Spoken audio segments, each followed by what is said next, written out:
Let me just get the link all together, and then we're going to be good to go.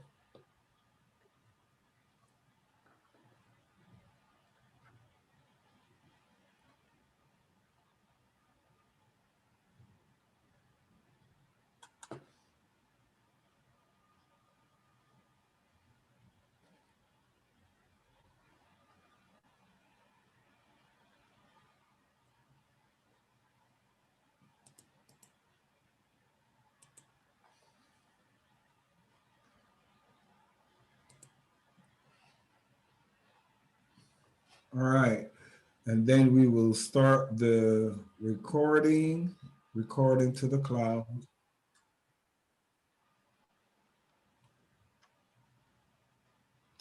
And for those who would like the link, the link for this evening's class, it's right here, so that you could share it on your WhatsApp groups and on your social media, your LinkedIn, your Facebook.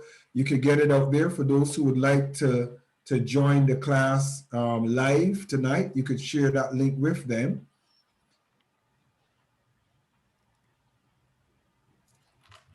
All right.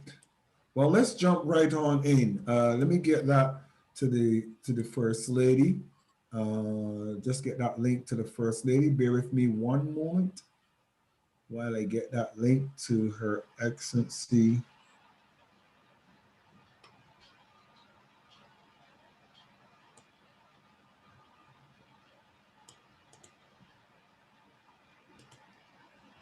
Okay, paste. And that's all right.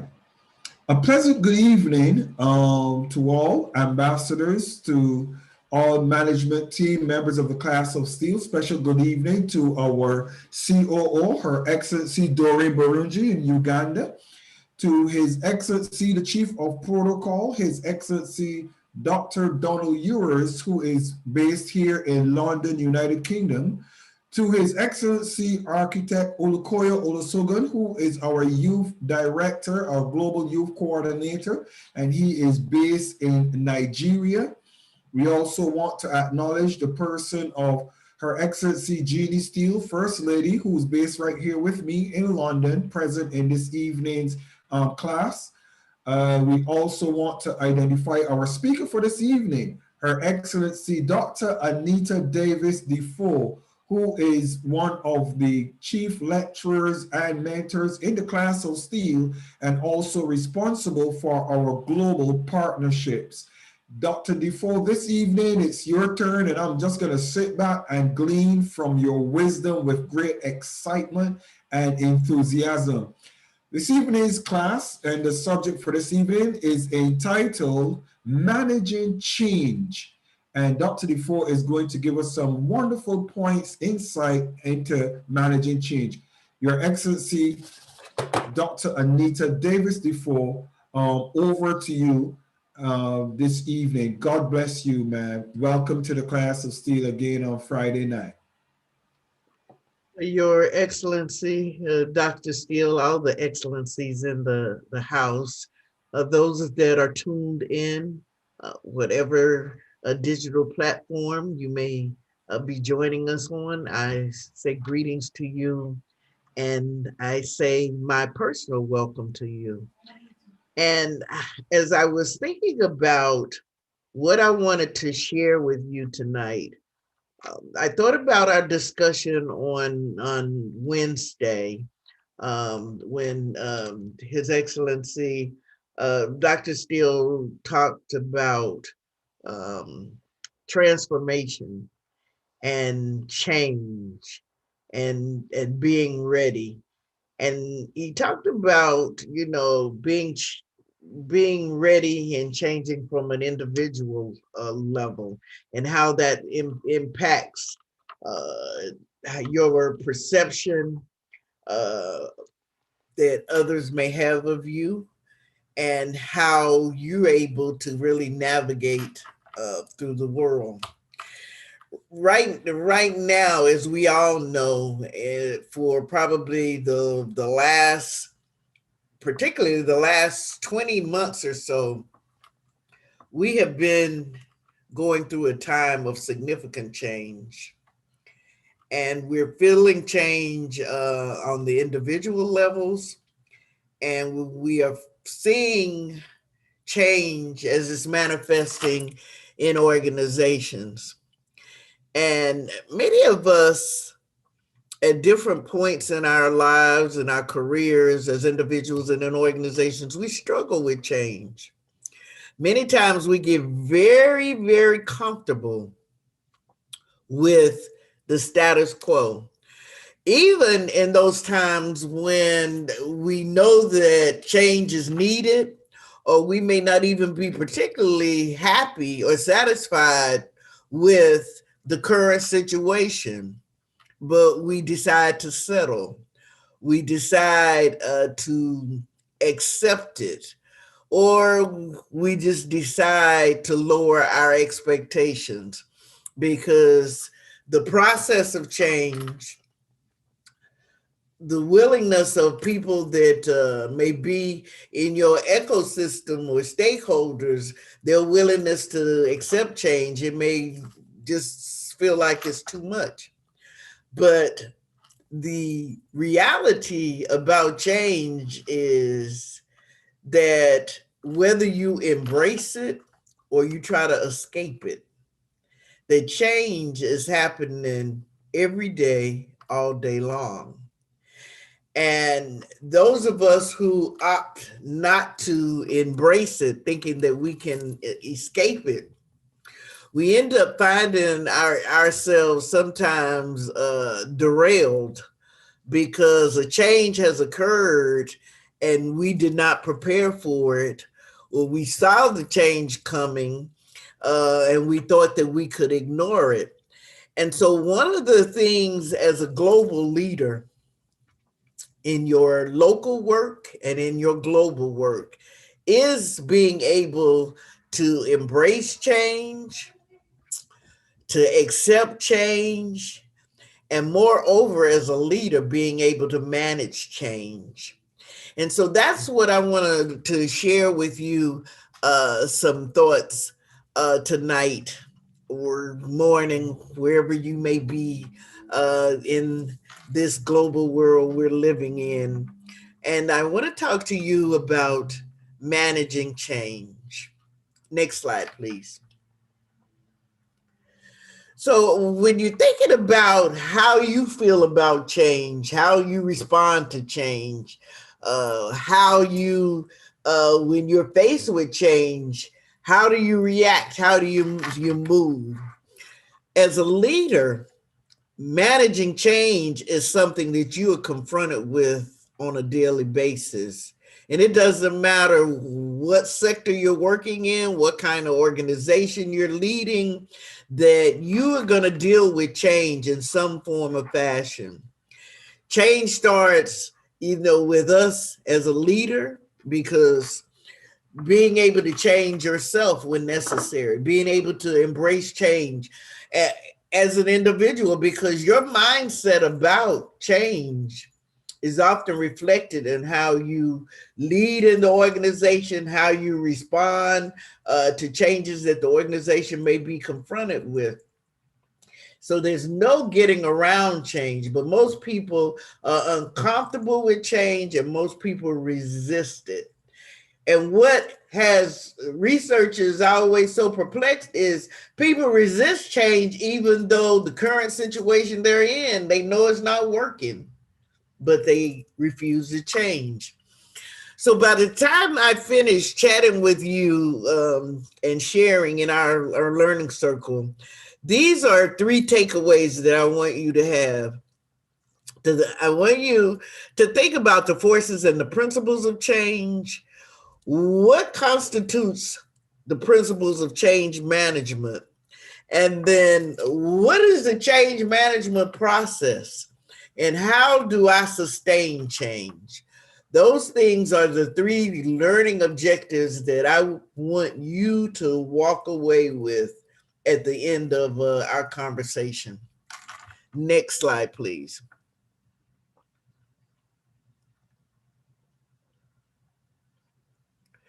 So If you want change, certainly you have to make it. It's not something that you can just expect to happen without some initiative, without some strategies, without effort. And Jack Welch, who was the CEO of General Electric for some time, he was known for saying this, that when the rate of change outside exceeds the rate of change inside, the end is in sight. Now, I want you to think about that. Think about that when you're thinking about your organization, your faith ministry, your business, even you as an individual. So that's saying, if there's not a match, if more things are happening and the change is happening on the outside and it's going faster than what's changing at the inside, there's going to be a mismatch and a derailment, perhaps even an end. So you have to always think about, are the factors outside, are they changing faster than what's happening internally? Whether as for me as an individual or within my organization, within my ministry, within my business, if you're not responding to change, the end could very well be in sight. Next slide, please.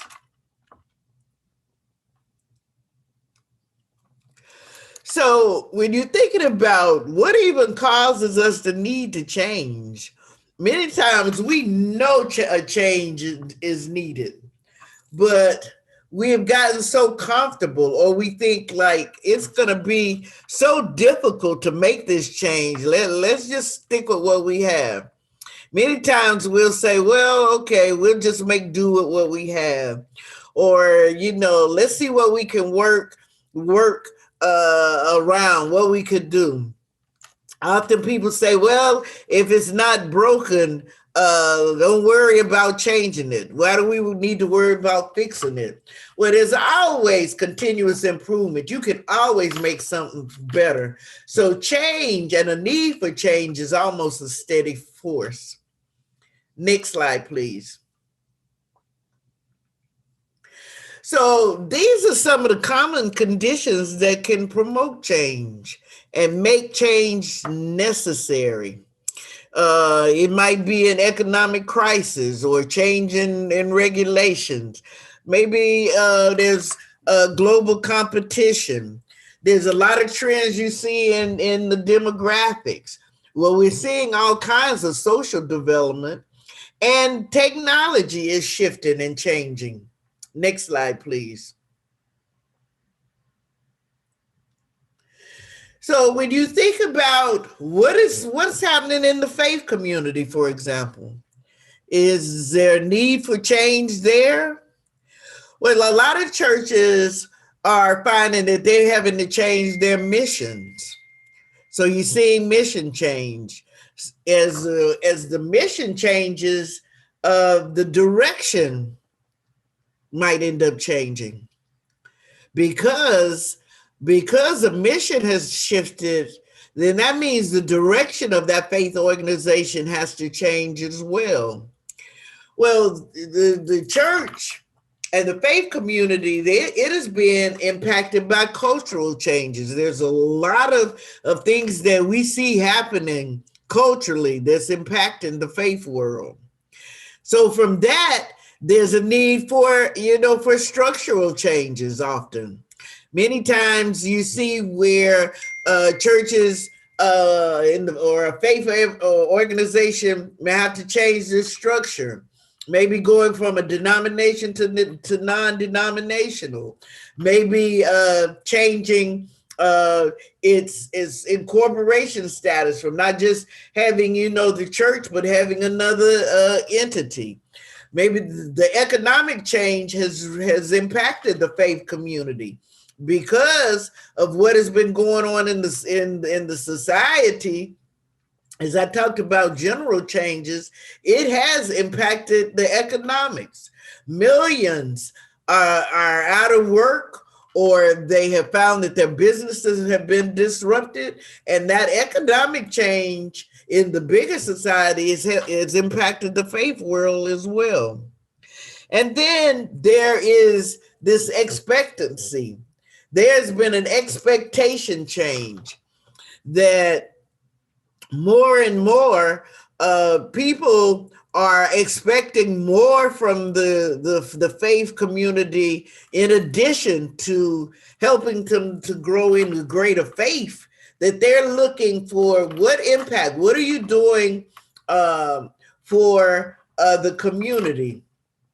I had a conversation with someone yesterday where someone who was leading a faith organization really wouldn't let other people on the team play a role in the church, would not let them grow in their leadership, wouldn't open up to any of their programs that they wanted to do with the community. And as it would turn out, the nephew of this person decided that they were going to start their own faith organization. They started an organization, 40 or 50 people left the core organization and went to the faith institution created by the nephew. And then the grandson, who is actually living with the elder, lives in the same house, left as well and went to the other institution as well. And when I asked the question, well, what is the difference? Well, the other organization, the newer one, they were doing programs to help the community. They were doing programs to help the youth. They were allowing all of people that wanted to work in the faith institution to actually have a role. And now the core organization has lost a lot of the members, has lost its way, and is now trying to save the faith organization because people have gone. And so this expectation that goes far beyond 2 hours on a Sunday or 2 hours on a Saturday, depending on, what day you worship. There's an expectation from worshipers or folks that are looking at the faith community that they have a greater expectation. That's a major change that has derailed this longstanding institution. So the faith world is not isolated from the impact of change either. Next slide, please. When you look at what's promoting changes in the business world, we're in a knowledge economy. The more you know, the more options you have, the more you know how to navigate it. Knowledge, being a continuous learner, we keep saying that week after week. You have to be open to learning. You got to know what you know, and you got to seek to try to figure out what else you need to learn. You should have this cycle where you know what you know, you've learned. You've got to unlearn that based upon what's going on in the world. And then you may have to do relearning. And that's a cycle that can go on and on and on.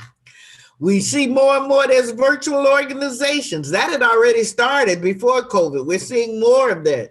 We're seeing a lot of mergers and acquisitions. We're seeing more and more electronic commerce, that people are doing more and more of their buying online. That has led to Cyber Monday during the holidays. You're seeing more and more of this accepting that people, how they spend their money, how they shop, how they buy has changed. We're seeing this digital convergence, digital platforms, all kinds. This had already started, and COVID has only speeded that up. And then we're seeing a lot of privatization, that more and more that you're seeing that in the government sector, a lot of things are being privatized because they feel they can become more efficient. So these are some of the things that are promoting change in the business world. Next slide, please. So what are the principles of change? And these are things that you and I have to think about and embrace as leaders and as those who are perhaps confronted with change on a daily basis. You know, you cannot manage change. Change is a process that can be enabled because change is going to happen. You can't control what changes are going to happen, but you can respond to it and have a process for it.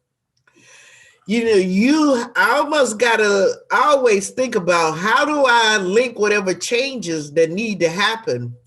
How do I link them to the organization and performance goals? There has to be a link. And you got to think about what is the capacity? What is the capacity to change? Are we able to really manifest this change? And change is always, you know, a process that evolves over time. How are we going to evolve into the changes that are required so that we can get the outcomes that we need, no matter what sector we're in? Next slide, please. You have to think about it from a systematic view. You can't approach change from silos. You got to think about, what are all the pieces of the puzzle that might need to be modified or what, so that this change can happen. And you have to think about change from two perspectives. There's the personal aspect of it, and there's the organizational. Because if it was organizational, you could just go in and make a few changes, perhaps on your organization chart. Hey, the change is there. But change doesn't work like that. There's the organizational side and there's the human side. And then you have to think about, when you're thinking about the human side, behavior side, it comes from a place of emotions, not just the intellectual level. Many times you will see people respond to change based upon their feelings and not so much the intellectual or what makes sense. People are very emotional when it comes to change. We think about it. You may be very emotional about a simple thing, maybe your routine that you have. And when you are diverted from your routine, you feel as though your day didn't start out the way. We get into ways of doing things. It's no different when you're thinking about organizational change, and change as a principle that occurs in this world we live in. Next slide, please. So you also have to think about, when you are responding to the emotional part of change and people's feelings, that how people respond to change, how they cooperate with the change, is really based upon their emotions and their perception of the whole change situation. So as a leader, how you deliver messages about change, how you strategize to implement the change, how you make sure that the conditions are there, the timing is there, that everything is in place to give the change the best opportunity to succeed. Those are all very important things. You also have to think about what practices, what steps are you going to do? Most people, when they're thinking about change, they just say, okay, we're going to change X, Y, Z. They go in, they may have the meeting, they tell the team, well, we changing X, Y, Z. And we're going to start that the first of the month. And then when they realize that the change is not taking place, that people haven't embraced it, and that even some people are sabotaging it, they wonder how and why. Change has to be introduced in a systematic way.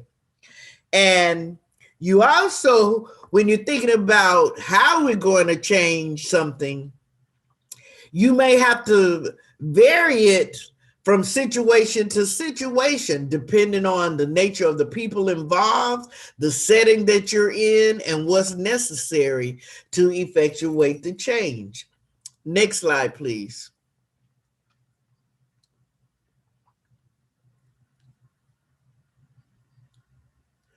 So many times people say, well, why change? Things are great as they are. We'll just have to make do. But if your organization is going to survive first and foremost, but moreover, if you want to thrive, you're going to have to think about, what do I need to do to continuously change the culture? How does things need to evolve? What do I need to do? What do I need to put in place? What is a leader? What do I need to do so that the change that is necessary for my faith organization, my NGO organization, my personal business, whatever it is, you have to think about, how am I going to evolve? Next slide, please. So many times when you're thinking about change, or you're thinking about how to approach something, we tend to do what I call Band-Aid approaches. Instead of getting to the root cause, we do a Band-Aid, and we kind of cover up the situation. We kind of do a snap judgment. We want to see something shift just within a matter of hours or days or what, and very rarely does that happen. If you don't take steps to really get to the root cause and to really solve the problem, then it's going to keep coming back, no matter what kind of organization that you have. It doesn't matter whatever challenge that you're being faced. If you don't do something to change the culture, to get to the root causes, and you can use something called the 5 whys, and you keep asking why over and over till you get to the root cause.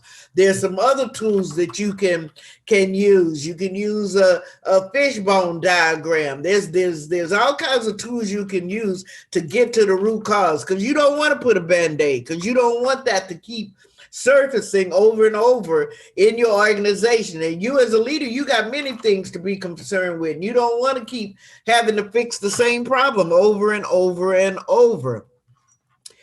Whatever the kind of organization is, when you think about, the culture, and that's the day-to-day operations of your organization, when you change that culture and you decide that we need to retool, and you really come up with a solution, then you can solve an issue.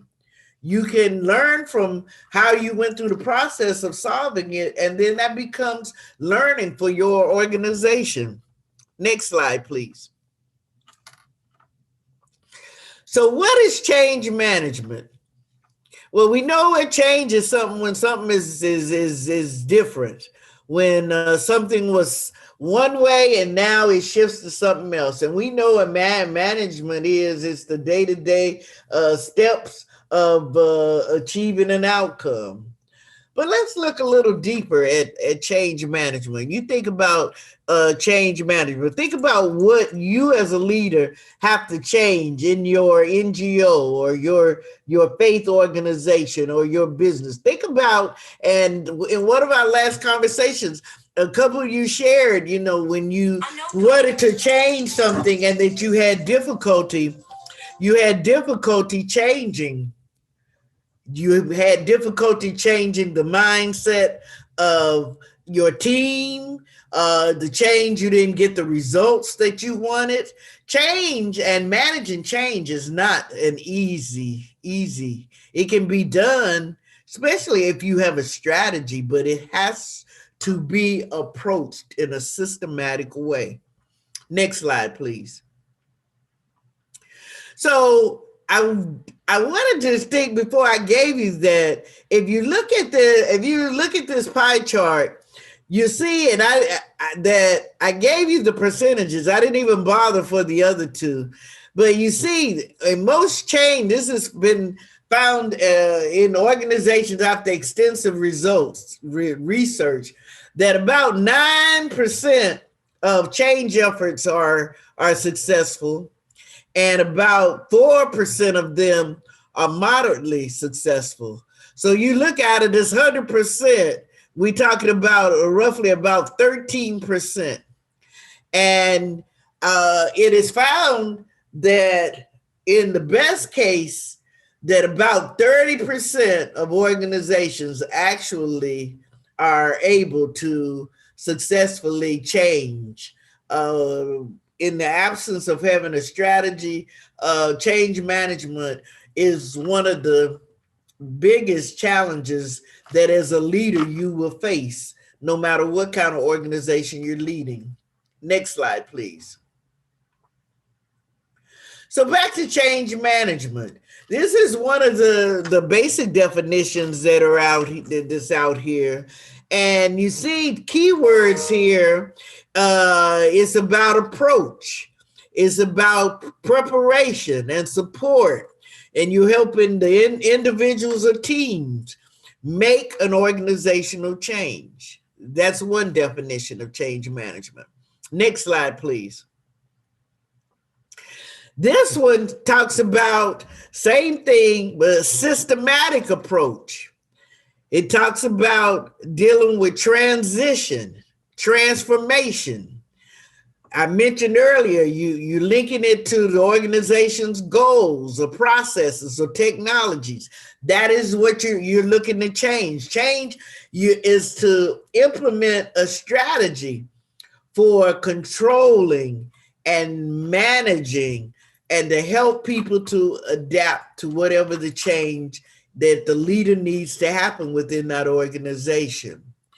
The key thing here is a systematic approach. And that means you got a system, you got a model, that you're not just, showing up and saying, well, we got to change X, Y, Z.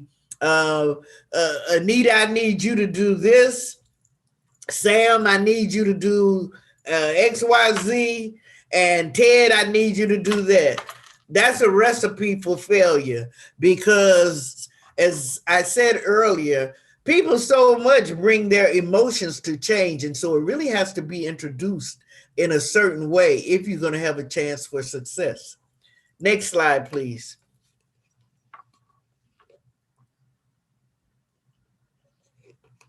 So when you're thinking about change management, and I hope you're thinking about your business, your organization, you're thinking about changes that you know that you want to happen or changes that you have tried and perhaps didn't get the results.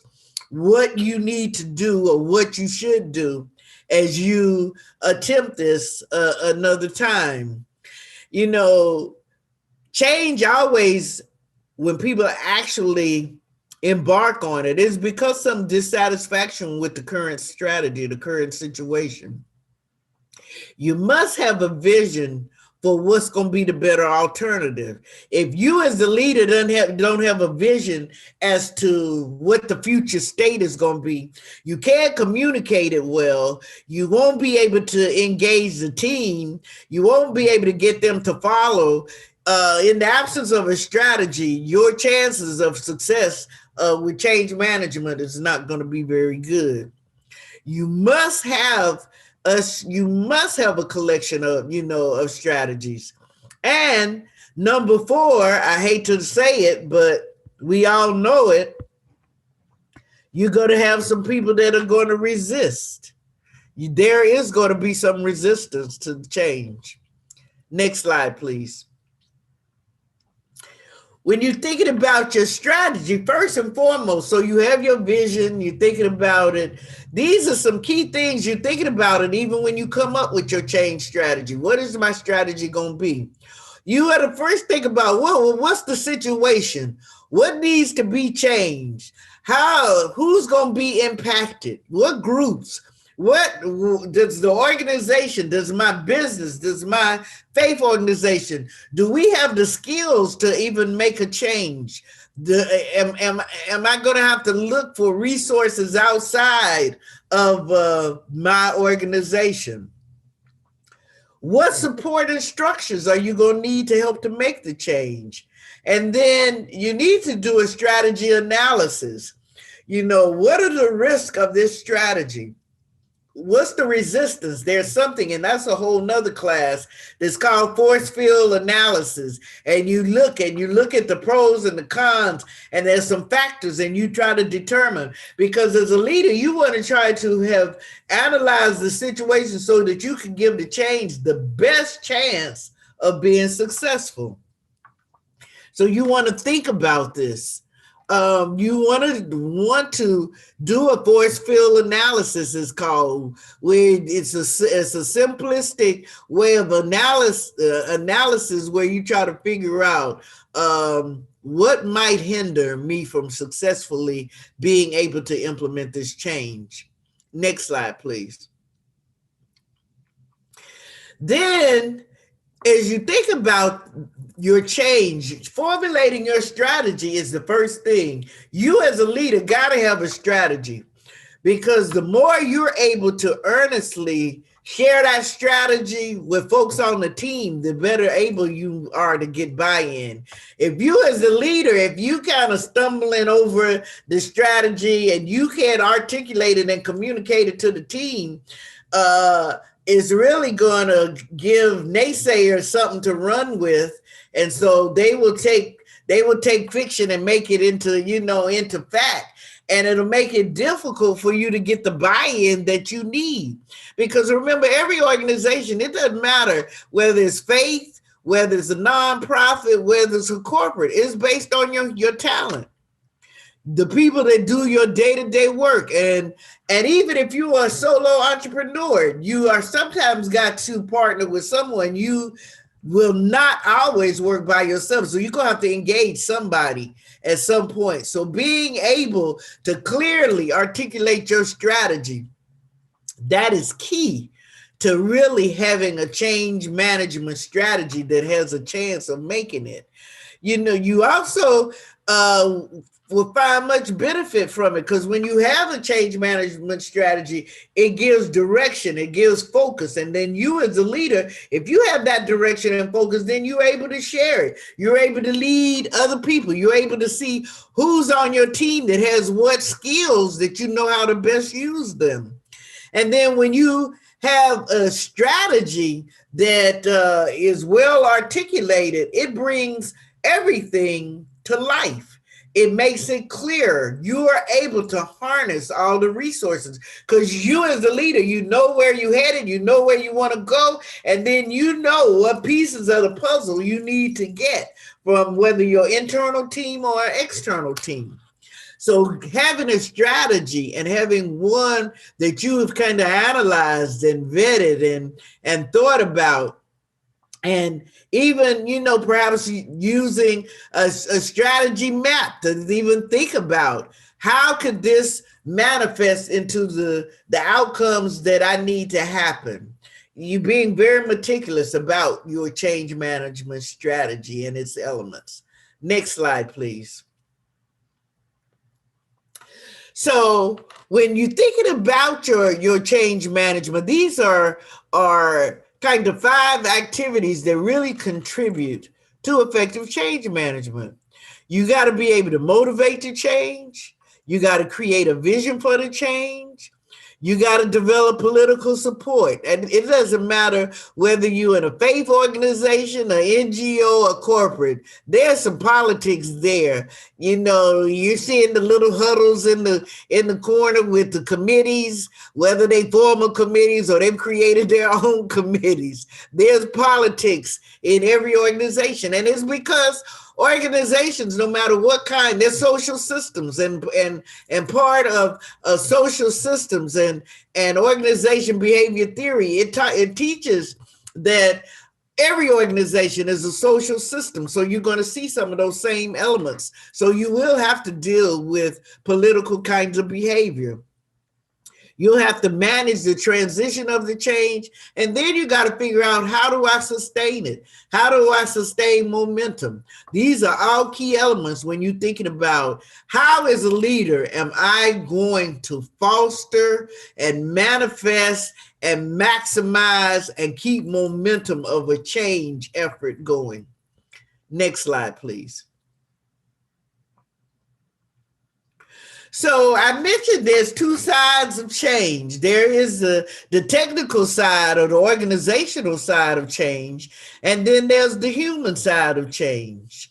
And for you as a leader is to balance those two aspects of change. What do I need to do in the organizational part? The structure, it may be changing some boxes around in the org chart. But what do I need to do on the human side? What do I need to do so that my talent, my human capital, my folks on the front line that are doing the work, that they embrace the change and that they are able to execute it? Next slide, please. So first of all, one of the side things is you got to know, who am I working with? And in every organization, you'll find, especially when you start talking about CHANGE, change, you're going to find that there's some people that line up in the strong supporter category. You're going to have some strong blockers. You're going to have some weak supporters and some weak blockers. Every change project finds that you usually have people that end up in one of these four categories. So you as a leader, you got to know, who am I dealing with? Who is on my team? So that you know how to maneuver and you know how to work. Because remember, people within an organization, they give as much as they want to give, and they give as much as they're allowed to get away with giving. And as I mentioned in some previous discussions, Gallup has found that on any given day, the average person only gives about 30% of their potential. So that says on a good day, you really not getting all that person could really do. So that means when you think about change, don't think that just because you go in and you have conceptualized this change that you know would be fantastic for the organization.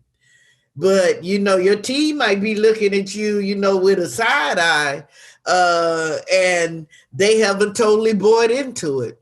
And what leaders often find, because you can't do all the work, you don't work all the position. So people on your team often will be quietly sabotaging what you're trying to implement. And you can't know what's going on in every aspect of the organization.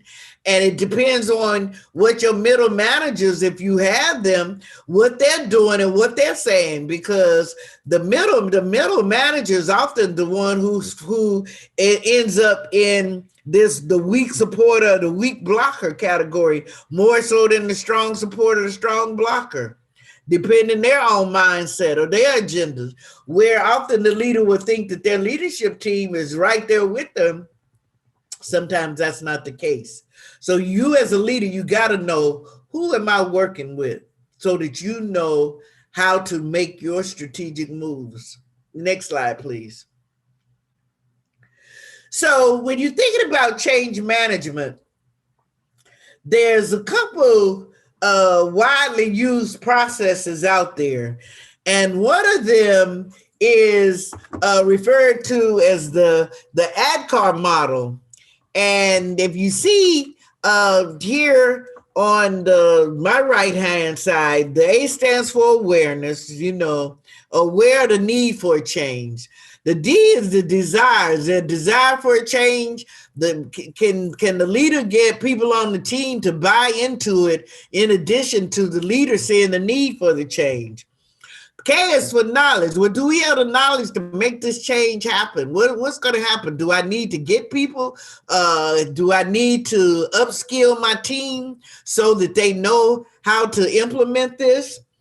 The A is for the ability. Even if they have the knowledge, do they have the ability to, to make it happen? And then the R is for reinforcement. There's nothing worse than making a change and then 30 days in, people are doing whatever they want to do. Nobody is requiring them to adhere to the change or to the process. And so the change just, fizzles on the vine because it's not being reinforced. This is one popular approach to change management. It's often infused with another process that I'm about to show you. But this is kind of the mindset when you're thinking about, I need to get some change within my organization. How am I going to approach it? So this is ADKAR. Next slide, please. This is one of my favorite books. I don't know if any of you in the learning circle or those that are joining in with us online have read this book called Our Iceberg is Melting.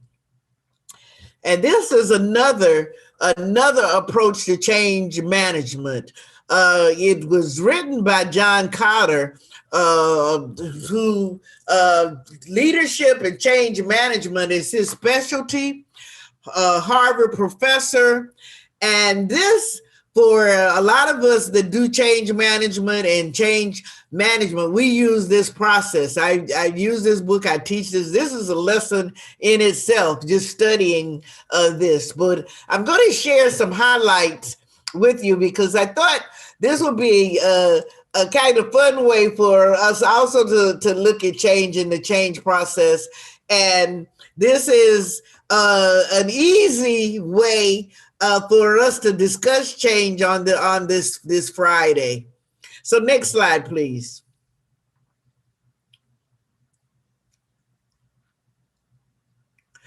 So this is a leadership fable. And this is a fable about change and change management.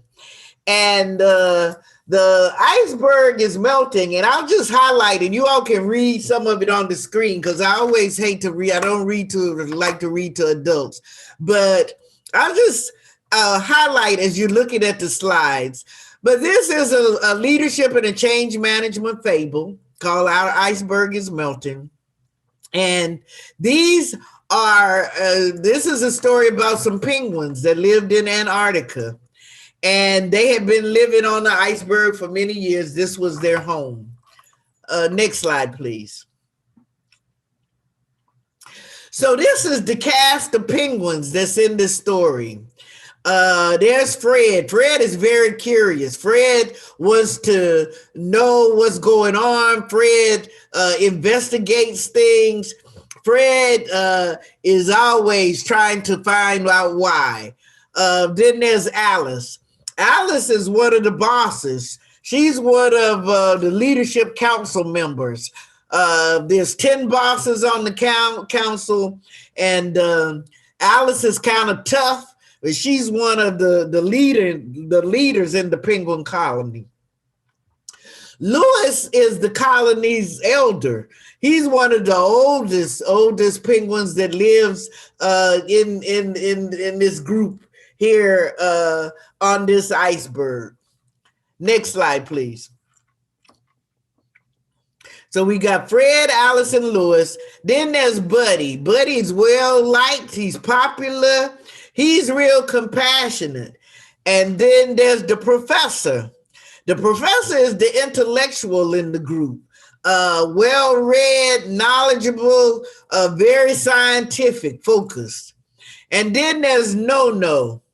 No-No is the one who is always against change. And as No-No's name is, No-No always tends to say no, no matter what people suggest. No-No is always the no voice in the group. Next slide. So in this, the iceberg is melting. Fred kind of notices that the iceberg where they live is melting, and he is immediately a bit dismayed, and oh my goodness, our iceberg is melting. What are we gonna do? What should I do? And as I said, Fred is always inquisitive about things, so he's the one that if he sees something, he got to investigate it. So Fred is like, we got trouble. Next slide, please. So Fred, he wanted to warn the other penguins, but he was a little bit worried because there was this penguin named Harold, and Harold had tried to warn the penguins one time before when the iceberg was melting. And as a result of him saying, oh, we need to change, there's a problem, the iceberg is melting, he got ostracized. They dogged Harold out, said he was a troublemaker. They got rid of Harold because they didn't want to hear this. So Fred is perplexed. What does he do? Should he say something, or should take the risk of ending up like Harold, or just watch the iceberg melt right in front of his eyes? Next slide, please. So he decided, I'm going to the leadership council. So he goes and meets with Alice, and Alice, she's kind of reluctant because she didn't really want to meet with Fred, and she thought that Fred was going through something, and that he was maybe having an emotional moment, or maybe his eyes had led him astray, and that she didn't know what was up with Fred. But finally, she did relent, and she decided to listen to Fred. And Fred said, let me take you. I want to show you we have a problem with our house. And think about it. Your organization is like your house. If you have an issue with your house, you want to repair it.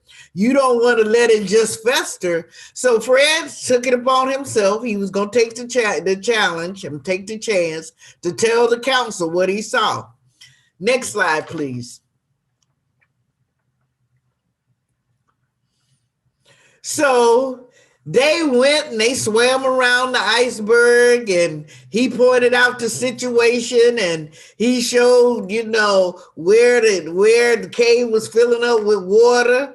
That's good if that's the right season, but that you don't want to see that in winter, because if it does, when that happens, it freezes, it expands, and then it can break apart. And the penguins, they live there. So he wanted to show her what was the situation. So he wanted to give her some proof because he didn't want to end up like Harold. Next slide, please. So she decided reluctantly she was going to tell the other penguins on the leadership council, but they thought she was having a crisis too. Nobody wanted to hear her or Harold. They thought both of them were nuts. They said they were busy doing with other complaints from other penguin constituencies, so they didn't want to hear this. They didn't have time, but after pressing them, they said, okay, they would meet and listen to what Fred wanted to share with them. Next slide, please. So he decided he wanted to give them something to see so that they could see what he was actually talking about. So he came with his little model to explain to them closely what was happening, the change that was occurring.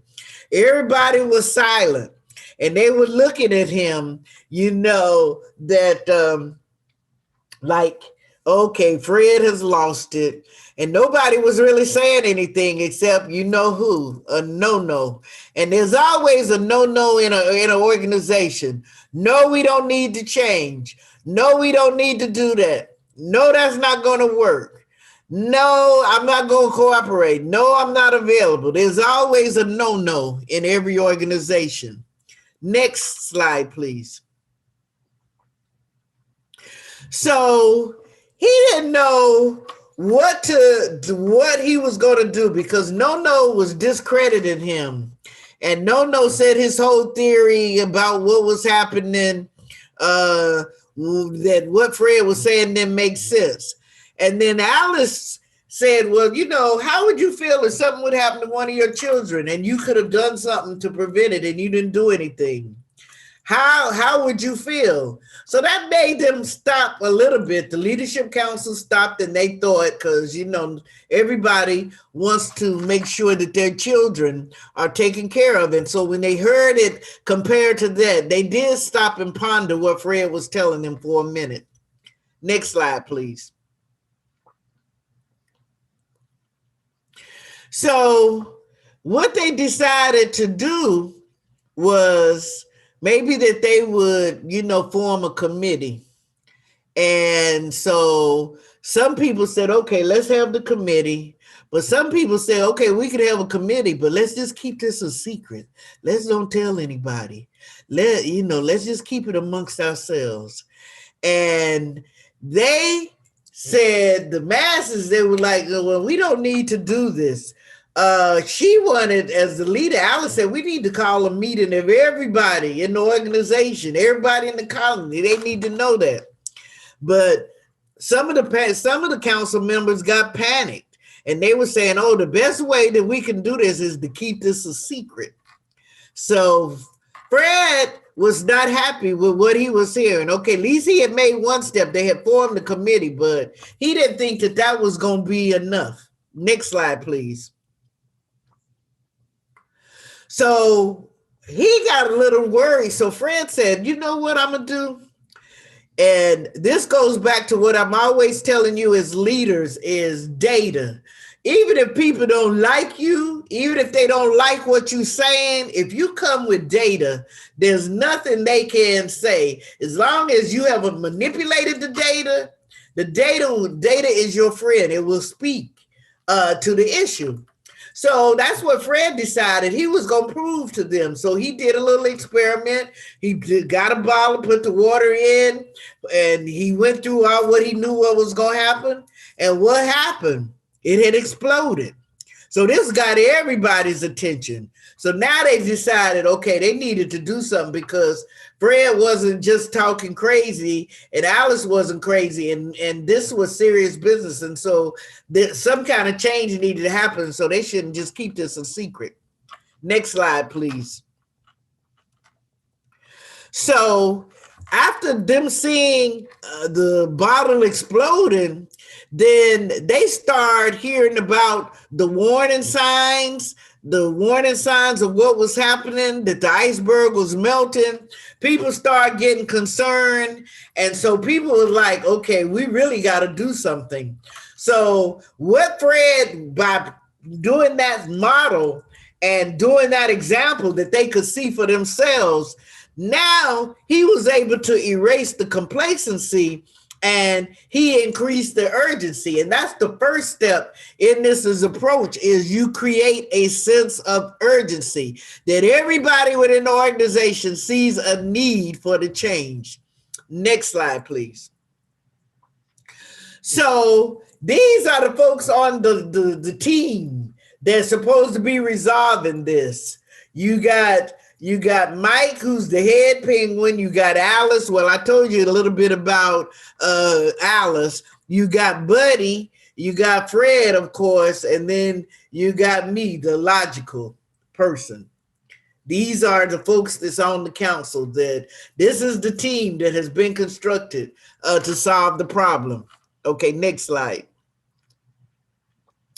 So they decided, to go out to lunch and talk about it, but this was a way to gel the team. So once you created that sense of urgency, you got to pull a team together to guide them, excuse me, so that they can, get a sense of synergy and start working team. Because, most teams go through stages where they form, they storm, they norm, and then they perform. So sometimes it can take a while before you get a team that's actually functioning. Next slide, please. So, they were still feeling, this is a scary situation. Our iceberg is melting. What are we going to do? This might change our way of life. And when you're thinking about this from an organizational perspective, if we change, this might change the way we do business. A lot of entities have found themselves having to change because of COVID. Some are more having going virtual. They had to change their delivery systems, their value change, the supply chains have been disrupted. There's been all kinds of change. So of course you're gonna have some kinds of scary things you're confronted with. But what the Penguins did, they looked at what models are successful. What have others done? So models out here can give you some insights as to what you need to do when you're trying to come up with a change. So they like the life of the seagull. The seagull is a nomad. So they were like, well, we never really thought about, that's not really how the way we would live, but maybe, there's something to consider. Maybe this can fit our needs based upon our situation and where we live. So now you have a vision. They had the vision. Maybe they needed to emulate and maybe take some aspects of the way that the seagull lived. They might have to do that as penguins. Next slide, please. So then the next thing they did, they called the general meeting of all the penguins. And they talked about the situation and they told them what was going on. And even those that, were skeptical, they gave them all the insights. They shared the information.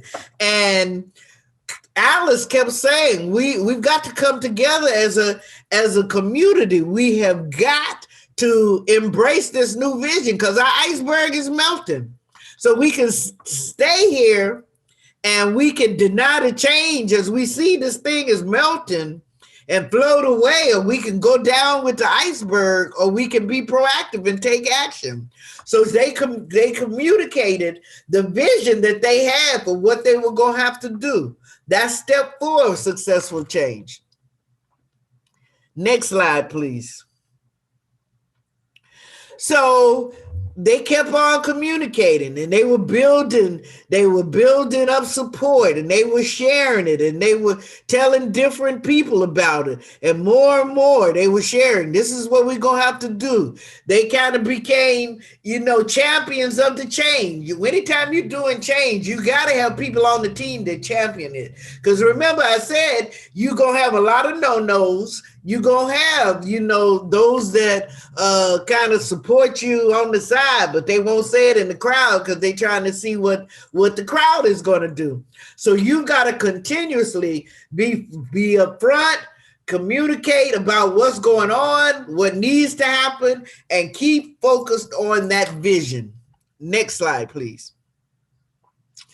So they decided that maybe we need to be kind of creative about this. They've been doing communication, newsletters. They doing all kinds of stuff in the penguin colony. So they decided to go and get the teachers involved. They go to the teachers and the teachers decide that they're going to need some heroes to help find a new home. So they come up with this whole hero campaign. And the hero campaign involved the students, the student penguins, the teacher penguins, everybody in the community. And so everybody now is on board. Everybody got a role. Everybody is seeing the need for this. And so now everybody is feeling empowered and a part of it that they're contributing to finding this new home because our iceberg is melting and we don't want to go down with the iceberg. So they made everyone a part of the change. Next slide. So they go out and they are looking for heroes. And while they're doing that, the teachers and the student penguins, they decided, okay, why don't we do a Heroes Day? Because the scouts went out to look for some potential places for them to move because they realized, and everybody now has accepted that indeed the iceberg is melting.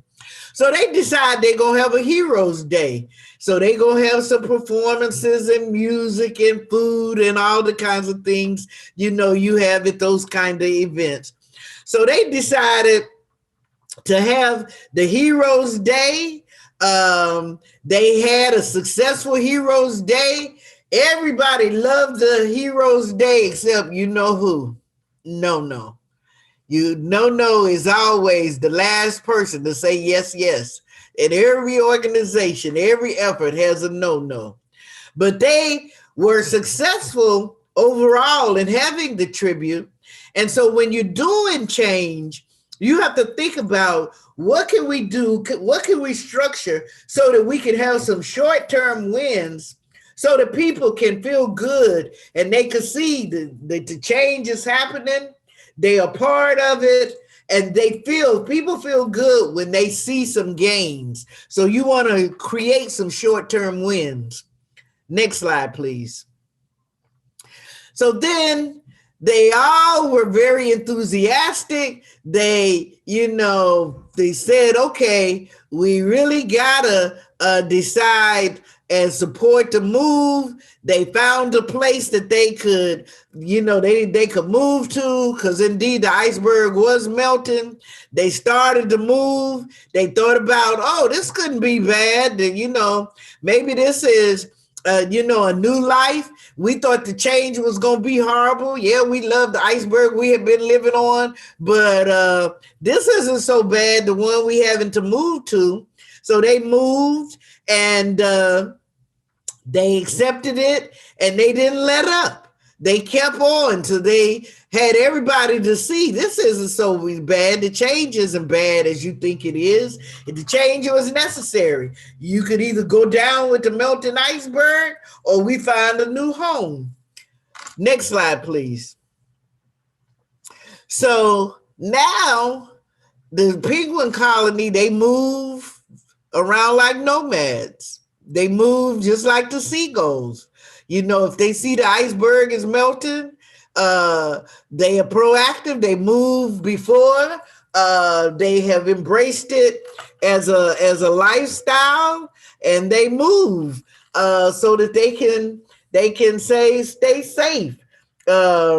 And Lewis, who is the grandfather of them all, he tells the story about what happened when the iceberg was melting, what they had to do, and how they had to change. And so all the little penguins, they gather around Lewis, and he tells the story about what was happening some years ago when the iceberg was melting.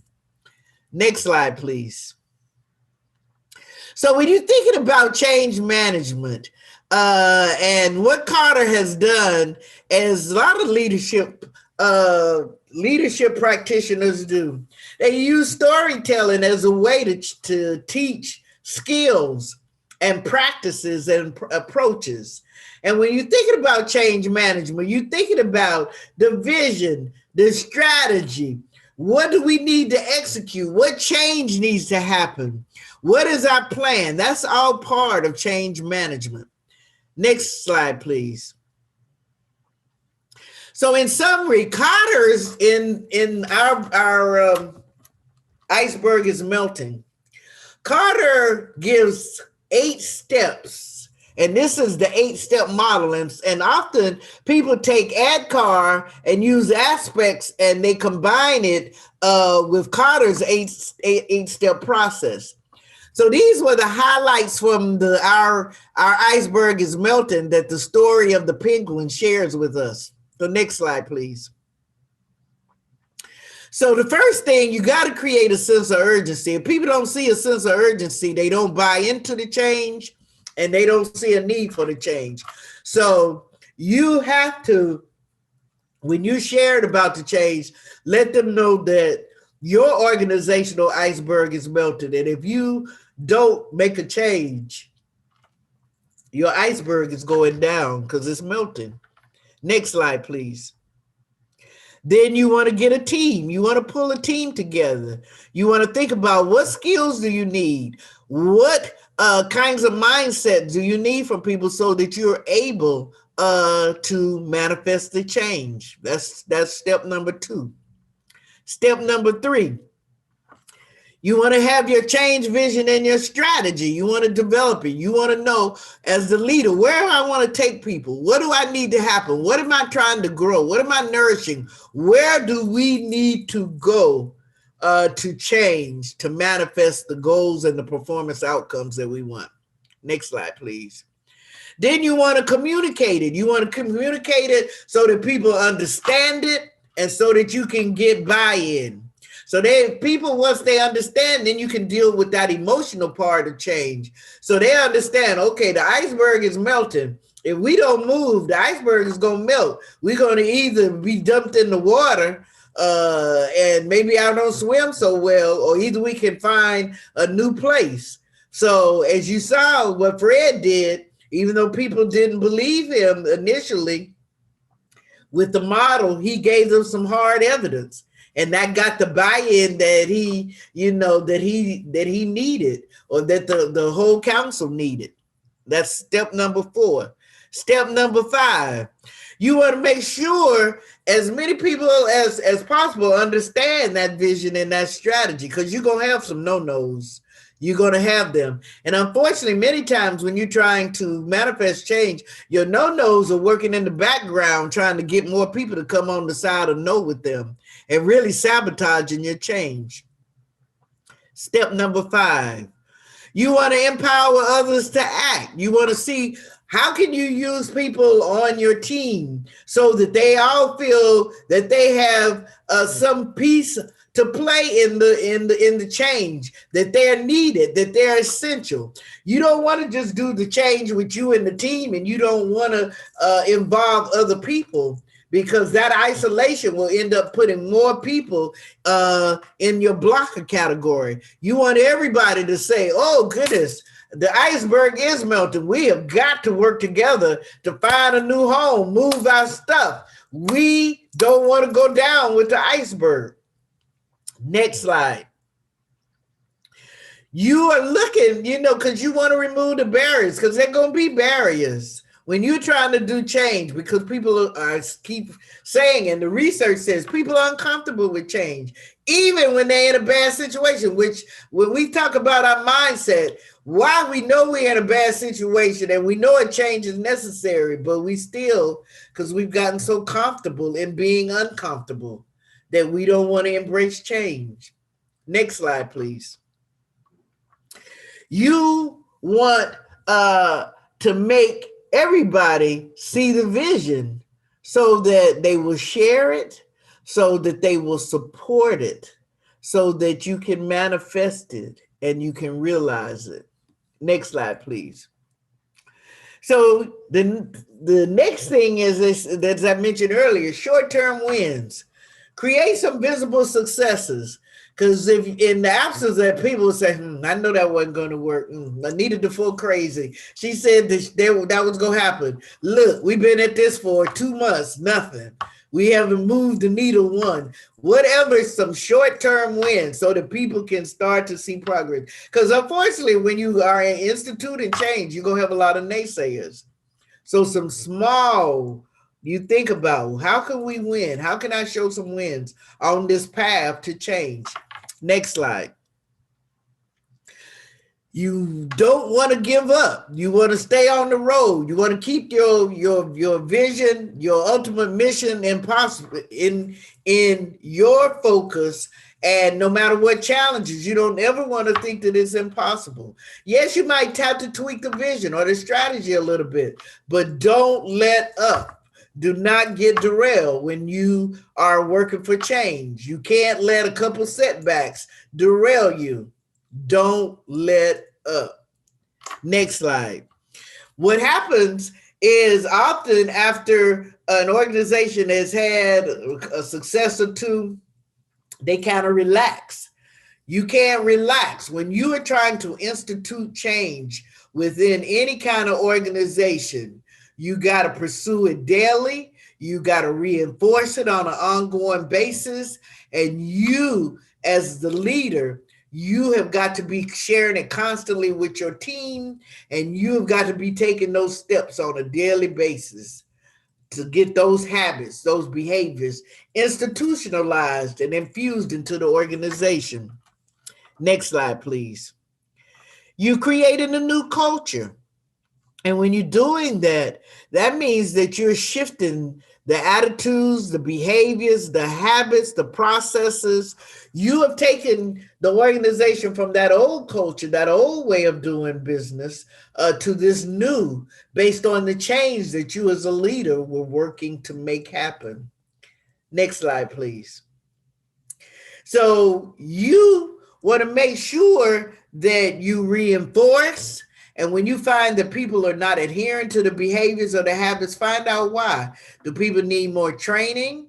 Or do you just have a no-no that has decided that they're not going to do what is required in the organization? And then unfortunately, as a leader, that means you're going to have to make a decision.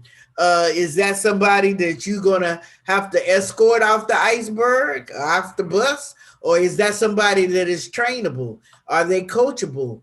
Are they somebody that maybe they just need a little extra training? Or is that somebody who has made a conscious decision that I ain't doing this? And then you as a leader, you're confronted with a decision, because those no-nos can really detract from the culture of your organization. Next slide, please. So this is what John Carter's change management model looks like, that I summarized. And our iceberg is melting uses this humorous story about penguins in an iceberg, and their iceberg melting, to teach these 8 steps for change management. I am Dr. Anita Davis-Defoe, and I had the honor and privilege once again to share with our class, the class of Steel, and those of you that hopped in. I hope that gave you some further insights about change management, how to approach change management, no matter what kind of organization that you're leading. And always be the Fred. Be the Fred. Don't be the no-no. Be Fred in your colony. Be the one who's asking the questions, coming with the solution, not letting people derail you and make you give up and say, oh, okay, well, the iceberg is melting. Let me just make sure I ain't there the day that it melts. Let me make sure I'm out of town. I'm on another iceberg. But in all seriousness, change is an essential part of every organization, and it needs leaders like everybody that is here to embrace it, to encourage it. Sometimes you got to enforce it for the greater good. But when you have a vision, you have a strategy, and you have a process, you can make change happen if you manage it. Thank you for this opportunity to share once again.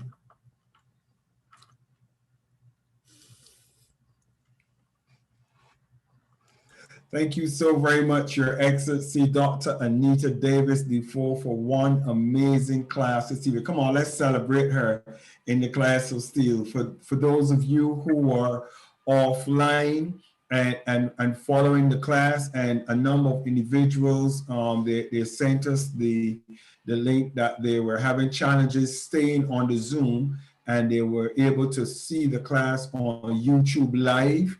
Our class is on YouTube Live. It's also on LinkedIn and on Facebook Live as well. So for all of you who have been and continue to to listen to this broadcast this evening. We want to thank you for listening in. Your Excellency, Dr. Defoe, that was a master class. And I think that I'm appreciating the relationship that we have with yourself, the class of Steve, and the bigger picture.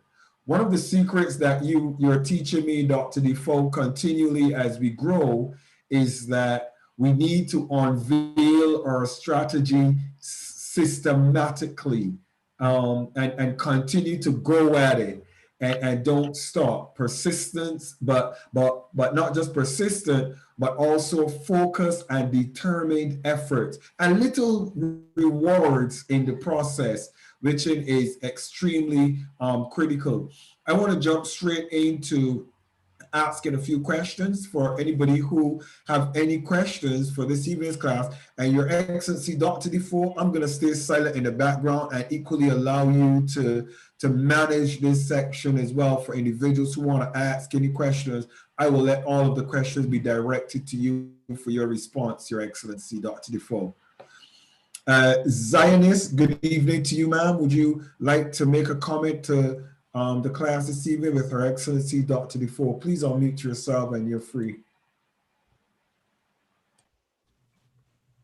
Thank you, Your Excellency, Bishop Dr. Michael Steele. And thank you, Your Excellency, Dr. Defoe. Thank you for this beautiful teaching.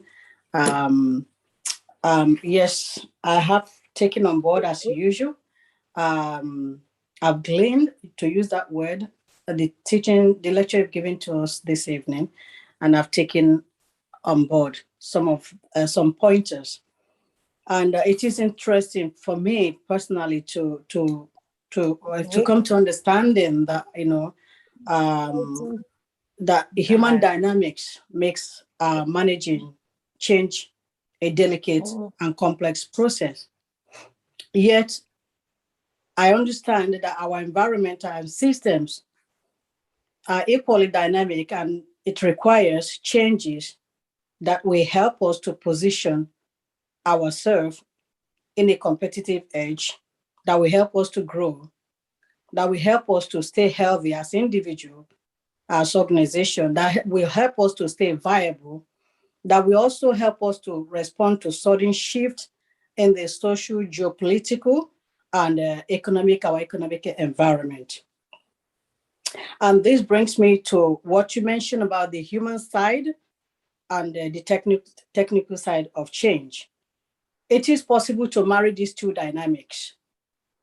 But what I also hear from you is that the success of marrying these dynamics will require the right principle, the right system, the right strategy, and the right model. And I've made a note of so much of it. And you summed it up. A lot was put in the story of iceberg is melting. Mm-hmm. A lot of the lecture you gave to us today were kind of put into that. And I look forward to obtaining this book and reading it again to reinforce all your teaching so that I do not forget them, because it's a legacy. Mm-hmm. When you come to a free class of this dynamic, high caliber nature, it's a legacy. And I look forward to retaining every information that you've imparted onto us. I am so happy because in every lecture, there's always something that stands out. There's always a question in the back of the mind that says, so what? What if? And there's one thing that you said that kind of, to me, I felt eureka, that is it. That's what I've been looking for. That's what I want to hear. And that's when you say that people feel good when they see some gains. We say, so you have to kind of provide a short-term gain for people. People want to see the result of the change in the short term, not a long-term vision that might compel some people to become despondent, become unwilling to participate. And so, for instance, a 60-year-old person that is going to retire in the next 5 years, and you're telling them there's going to be a change that will bring a change. There's going to be a change within the organization that will be beneficial to the organization in the next 20 years. Chances are, if the change is not properly, adequately introduced, the 60-year-old person will say, well, so what? I'm going to retire in the next 3, 4, 5 years. Why should I participate? And another thing that you mentioned, which also is like an eureka moment to me, is don't make a change a one-time hit wonder. Get change institutionalized and imbued into the organization. So it's not a case of we've done it now, so let's enjoy. Let's enjoy the game. But it has to be, it has to become a habit, a system. So it has to become a culture within the psyche of the people, so that as changes happen, it becomes a natural process. I never thought about it that way until you brought this to light. So thank you very much. And I hope, I'm not Fred, I'm Zionist, but I hope I can model my leadership skill alongside that of Fred. Thank you so much for the opportunity. And my question, Dr. Defoe, is how can an unlikable manager bring about an effective change in his organization? An unlikable manager. So you're testing me tonight. Well, an unlikable manager, when you're looking at what are the behaviors, what is with the, what is the emotional intelligence issues of that person? Because people's management and leadership style is very much linked to their emotional intelligence. And often when you find managers that are unlikable, they are either, I call them wounded birds themselves. They have perhaps been mismanaged, excuse me, or either they have limited training. Many times people become managers just by virtue of longevity in a place, and they're not skilled. So they don't know how to manage people. And so this is why they become unlikable, because they don't know how to manage people. They don't know how to relate to people, and they have emotional intelligence issues. And if a manager has become to a state that they are unlikable like that, then I have to look at who is the overall leader, because either the leader is asleep at the wheel and is not paying attention and has not recognized that. And I would dare say probably if you have an unlikable manager, there's probably a lot of turnover that has occurred. There's probably a lot of disengagement with whoever that manager is working with, because that manager doesn't have good skills to lead the team. So first and foremost, I'm looking at the leader. Why haven't you addressed this? Does this manager need to be removed? Does this manager need training? Why are you as the leader allowing this to fester in your organization? The second thing I would say is sometimes people, even though there's somebody that is on the manager on the org chart, but they really not managing. As they just come and they're just in their office. And so people dislike that person. Unfortunately, they avoid them. So sometimes people are leading from the rear. So sometimes you may have that person is the manager in name, but everything that's going on in that department or that organization is by other people.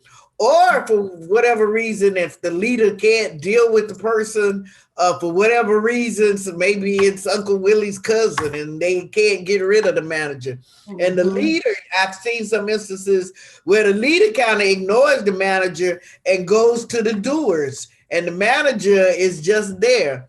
So it could be a number of, factors. And so I guess in giving those scenarios, I say to analyze the situation. What's causing this?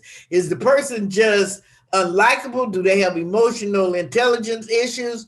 Sometimes managers, when they see people on their team that are sharper and more talented than them, they're angry because they feel ill-equipped, especially depending how they got into the position. And so it is, that person makes it very difficult for change to happen, because if they are not dealt with by the leader, they sabotage it. They become the person that when anything positive is going on, because they want to keep things just like it is because they're comfortable in that space. And so if I were in that situation, I would first analyze the situation and see, is this person just incompetent? Uh, or is the organization allowing him to be, or he or she to be like this? And then I would still work with a spirit of excellence, whatever your spirit is, because many times opportunities, advancement come because people observing the people around, and sometimes that person is circumvented. So forget that person, their behavior. Don't let that person make, and I'm not saying this is you and yours. I'm just saying, don't let that person make you not work with your spirit of excellence because they're ill-equipped for whatever reason. But it's usually that emotional intelligence, or something has happened in another way and they don't know how to manage, and that's how they operate. But that's tough. Thank you very much. That is wonderful. Very Mm. exhaustive. Thank you. Thank you. Sorry. Thank you. Very controversial as well. That very Yeah. question. Thank you so Oh, much. You've sorry. covered it Yeah. very well. Thank you, Your Excellency. Oh, thank you. I just say this in closing: your notes, your takeaways were very spot on when you talked about, depending on people's uh, age or vision or their aspirations in an organization, how they buy into change. And you could have that same thing on the flip side with millennials and Gen Zs, who, if they feel that they are not valued, they're just biding time just like a 60-year-old. So this is what is perplexing leaders these days, because you have these multiple generations, hybrid workforces, they're calling them. And so you find some of the same behaviors, whether people are on the way to retirement or someone just on their career. If they don't feel a part of the team, if they don't feel valued, you're not going to get much out of a 30-year-old any more than you'll get out of a 60-year-old. Thank you. Thank you. Much Welcome. appreciated. God bless you, Your Excellency. Bless you. Bless you. Thank you. Thank you so very much for that response, Your Excellency. Your Excellency, Minister Yours, please share your thoughts and your questions to Her Excellency Dr. Defoe for this evening's session. Pleasant good evening, Dr. Defoe in the House of Ambassadors. What I would like to respond on is the challenges in changes. Changes can come in so many different ways and so many different aspects, but how to overcome the obstacles and the challenges and the stumbling back and the hurdles, the negative side of changes, how to keep focus, how to keep follow the dream. Because sometimes you can get weary, sometimes you can get tired, sometimes the changes is not hunky-dory, as we would say in the English terms. How do you carry on with the strength to carry on and keep on keeping on? Because sometimes you can lose focus. So with changing and managing changes and keeping focus to keep that momentum going, how would you say in your own kind words to keep the momentum going for changes within your life, within your secular work, within your home, within in your life? For example, somebody can be obese. I have a lot of weight on, and you want a change to be diet, to keep fit, and you don't got that pick up, that get up and that go. How would you say to me the get up and go and keep the momentum going? How would you address that, ma'am? Well, the big thing is stay forever focused on the future, the outcome that you want to accomplish. We sometimes get so caught up in I was, I wanted to lose 30 pounds yesterday. or I want to change the organization and I want to institute these changes and I need them to happen 30 days. Well, Yeah. change doesn't happen. The only thing you can get that kind of results from is out of a microwave. Other than that, it's not happening. Yeah. And so I think if we stay focused on any aspect that we're trying to change on what it is I want to accomplish and stay focused on that vision. There's going to be setbacks. There's going to be, moments of discouragement. Mm. But if you stay focused on, where you want to go, and then every time, if you have a setback or you find yourself derailed in the strategy, in whatever, you know, if you analyze, well, what happened? What got me off course? Mm. What do I need to change? How did I get, derailed? What happened? If we look at it, and then if we stop and get rid of the inner critic, because as humans, we're very critical of ourselves. Mm. So many times when we hit a bump in the road, in any strategy, in any aspect of our life or business, we immediately want to give up and say, well, it's Yeah. not meant, or Yeah. I'm not, this is not going to happen. But instead of doing that, we need to say, well, what did I learn about this? Whether it's, with the strategy. There's some people, they may have a sweet tooth. They know, and for some people, maybe they can have one bite of cake. But for some people, maybe that won't work. But maybe they don't want to take cake out of their diet totally. Mm. But then instead of having the whole, getting the whole cake, get it so you can manage the side, you manage it. So I think just like with the small wins in anywhere, if you say, I'm going to do something 5 minutes a day, or we going to work on the strategy 5 minutes a day, Yeah. and the fact that you in an organizational setting, the more you communicate this division with the team, and you can have those small wins. Everything, nothing in life is a magic carpet ride, but it's the consistency. And even when you get knocked off the horse, get back up and and start. But where we get derailed when we trying to do changes, we give up and quit. Mm. And not quitting and just continue. What did I learn? I'll do this different. Failure always that we call it. I say it's saying to us, change the process. And so in any situation we trying to change, whether organizationally, personally, or whatever, what what do I need to do to shift the process?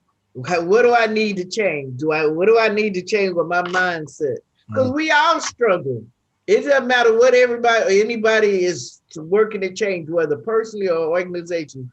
We struggle, and then when we don't see the results that we want, like this, because Yeah. we're in a microwave world now, and so we expect everything to happen overnight. And so that's my best response. And that's what I do, because we all struggle with whatever we struggle with, but it is not over. It is not over until we decide to quit. Yeah. Thank you. Yes. Yes. I think Your So, Excellency, adding to that, which is very interesting, is when I first started the class of steel, we had expectations. As a matter of fact, Olukoya would remember when we first started, we have over 30 persons every class.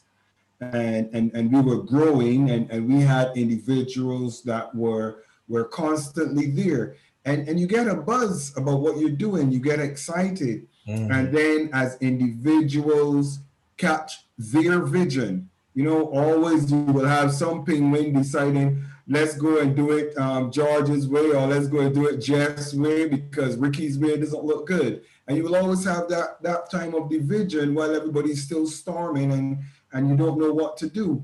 And coming to a place where we registered a company, the Class of Steel, and you have a registered company, what are you going to do when you look and you see that individuals are going into their own pockets and they're leaving you? Well, I think that the tenacity, the zeal, the excitement of building a strong foundation is always critical. Sometimes we want to see the furniture inside of the house. We want to know what color paint the walls are going to be, and we still down inside the foundation, throwing out dirt, trying to get the steel and the rock in to build up a building.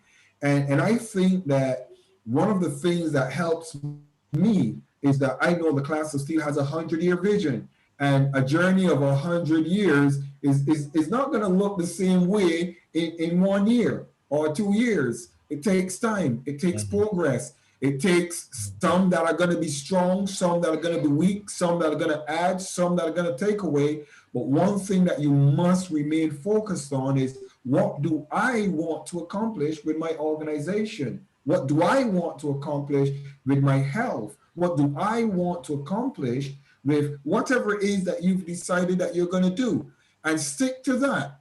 You know, some people, I'm going to come to you, Olukoya, because I really want your take on this evening's class.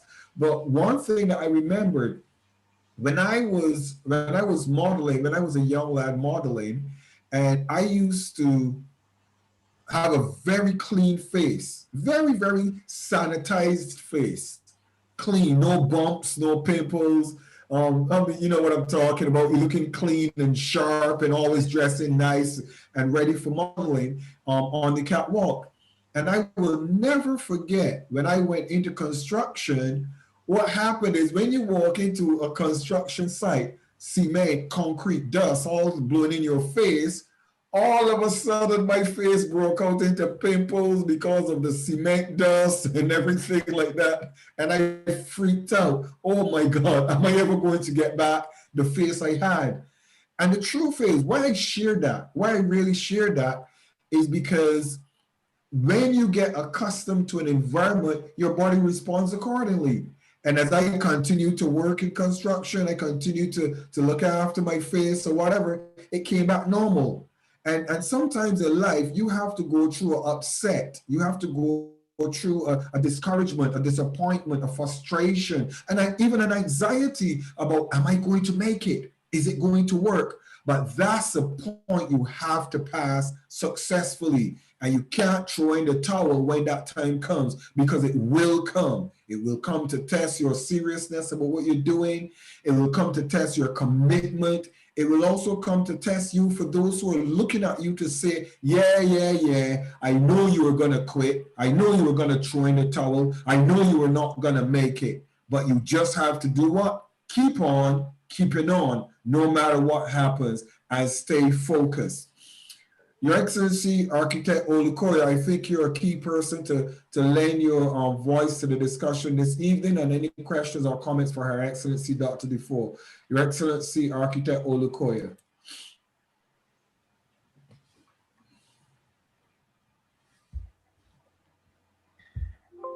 Thank you very much, Your Excellency. Thank you very much, Bishop Michael Steele. And also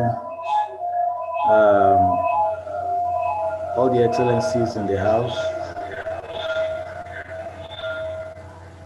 I appreciate Dr. Anita Davis-Defoe for a very robust presentation. And there are so many things running through my mind as the presentation was going on.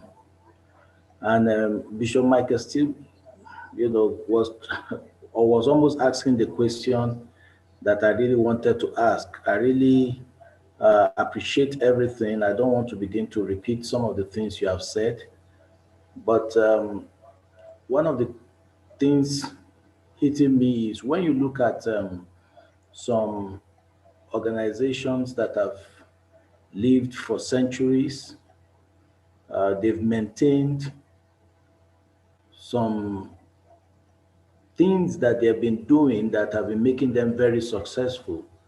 And I also, for instance, look at the class of steel. and we have a 100-year vision of where we want to be, and trust that we'll be able to keep on keeping on. So the question I really want to ask is, you have organizations maintaining and doing, for instance, Coca-Cola and all of that, they've been like doing the same thing over the years, and they've maintained it. How do you strike a balance legacy, between legacy, maintaining your path, and being able to be open to change? How do you strike a balance? Because it's very critical. There's always a saying in sports that you don't change a winning team, things like that. So how do you strike a balance between legacy, maintaining best practice and all of that, and yet being open to change? That's the question I want to ask. And I thank you very much for the answers you've given so far, to the questions asked. I appreciate you, man. Thank you. And you're challenging me tonight as well. One of the ways, in fact, to do that, even you have a long-term vision for an organization, if you have a strong foundation, strong models, that even if things change, as I mentioned, in the environment or in the technology, what you do, if you have a strong foundation, you're able to build upon it, and you just get better. And so if you have a strong foundation, a strong model that infuses best practices, even as time changes, you may modify it, but the core foundational pieces of the organization, your core model, you build upon it. You might add some new pieces to it, some new features to it, and respond to changes, but you don't stray away from it. You look at those entities that have done well and have strong legacies. They may have embellished and they may have added on, but if you look at their foundational pieces to it, that they may have some of their original recipes. They may have, some of that original foundational things, and all they've done is expanded with it over time based upon changes, in the world. And so that's how you stay focused on your vision, and you build legacy, but you don't stray. There's some entities that you look at that every time there's some change in the marketplace, they almost throw out everything and start over from scratch. And you can look at Coca-Cola, for example, and just reading their story. Coca-Cola is a 100-year-old company, long time. And then when people started not to use sugar, and they decided to come up with the Diet Coke. So initially they had one recipe for Diet Coke, and then they saw another competitor had kind of a bit of a different formula. So they kind of tried to change their formula to one of their products, and they did some shift to the Diet Coke, and they had kind of two different Cokes out at the same time. They went back to their original formula. So my point in using that simple example, as an organization, you will continue to evolve, but you never stray away from that foundation, those strong pieces, your model is your model, and it only gets better.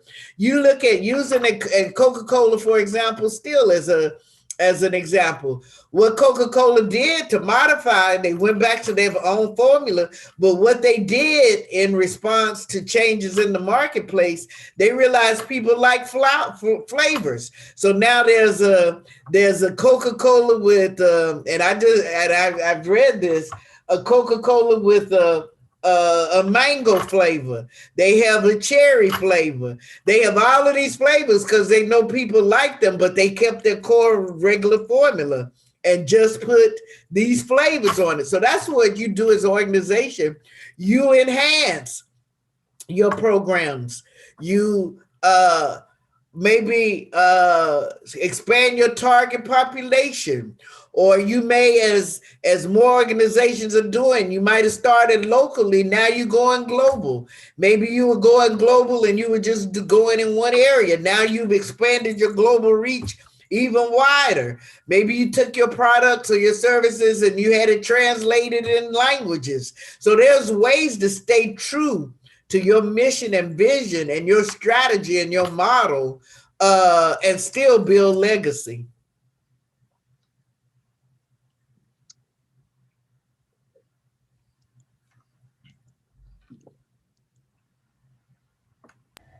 Thank you very much, Ma, and I appreciate the points that you have made, and it's very clear now, and so this just encourages each and every one of us to be able to stay on our focus, and as we begin to pick all those items, you know, that you have shared, you know, all those steps and all of that, then it means that if we can maintain them, and we form a system and strategy, then it will be very easy for us to pick each of those structures, each of those systems, and then maintain not just a vicious circle, but to be able to, at every point, watch our progress, watch the achievements that we're achieving per time, and then where we need to withdraw or introduce new products or introduce new approaches and new ways of doing things, then the change, which is inevitable, can always bring us to the point of success at the end of the day, rather than becoming a stumbling block or throwing us off balance. Because there are a lot of people that um, just the COVID alone that came, you know, they closed down shop. Some Mhm. organizations that have been in existence for years, decades, closed down shop, just that hit from COVID. So I Mhm. think there is, in our as we work towards achieving changes and growth and increase in everything that we do, it is also important that we create also buffers and shock absorber, as it were, in our system, to make sure that nothing that comes will hit us off balance. And that's one of the things that I also see in the class of steel, that even as we are building a legacy and we are working to ensuring that we build an organization that will at last 100 years, we are still here despite all that had happened, that maybe will have knocked us off, but has kept us on, even as an organization. And it has also opened our eyes to some things that we need to take note of, because at the end of the day, we will not be vulnerable, as it were. Rather, we will maintain a very tight system that, yes, we are open to change, but we will not allow external forces to knock us off our feet and close us down. So I want to appreciate you, Dr. Anita Defoe, and I also want to appreciate Bishop Marcus Steele, for your tenacity and all that you have been able to do, over time. And the change will only come to add to us and not take from us. Thank you very much. I appreciate you. I appreciate you. Thank you for your question. I'll give you one last simple thing to ponder. You're thinking in the field of architecture. At one point, probably they back in the day, the architects were building houses out of log cabins or whatever, stones, whatever they could get.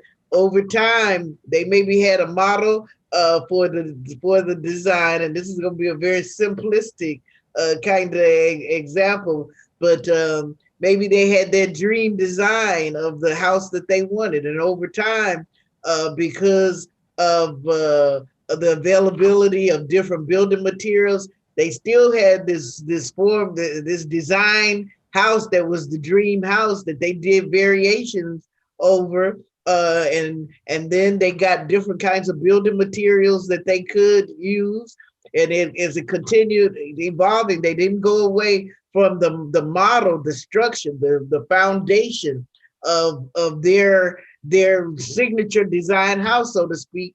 But then over time, they got away from, which is probably in the Virgin Islands, the cistern. Then they put water in. Then they went from electricity, and then now there's more solar. Things are driven by solar. Then now there's more recyclable materials. There's this group in Atlanta that's called ER Block. They use all recyclable materials. Their houses are 90% recycled. So, but they still have the same kind of framework. And so that's kind of how, when you're thinking about building legacy, that you have that, whatever your core values, your mission and your vision, it remains constant. You just have variations of it, or you may have expansions of it, or you may, spread the reach. And that's how you maintain legacy and respond to, change, and stay true to your, yourself, or your definition of an organization. Thank you, Ma. Mm-hmm. Thank you very much. Thank you so very much for your submission, Your Excellency, Architect Olukoya. I want to ask Mukisha, Trevor Mukisha, would you unmute yourself? Would you like to add your voice to the discussion this evening? Any questions or comments for Her Excellency, Dr. Defoe? Mukisha, Trevor Mukisha.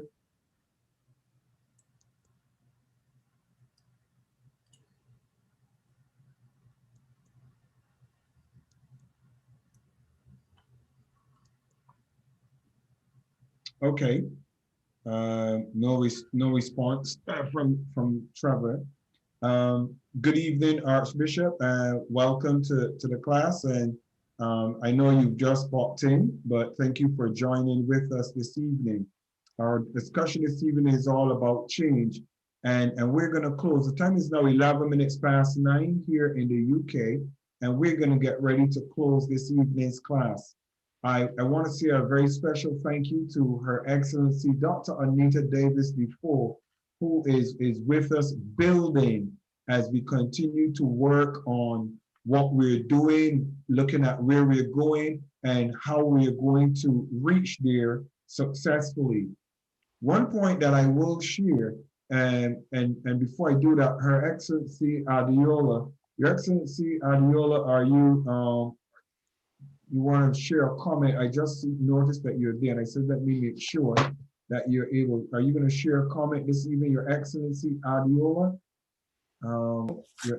Okay, go ahead. You're there. Go ahead, Your Excellency. Good evening, sir. Good evening, ma'am. Sorry. Good evening to Dr. Defoe. We thank God for today's message. And as she was talking today, what crossed my mind is that, for change to take place, one has to be determined. Because if one is not determined, to go through what it takes to have the change take place, one may likely have an issue. Yeah. So with all that she said today, I think there's need for us to go through whatever it takes for us to have a positive change in whatever we're doing. So I really want to appreciate the class of still this evening. God bless you. Thank you, sir. Thank you so very much, Your Excellency Adiola. Thank you for your comment and your submission to the class this evening.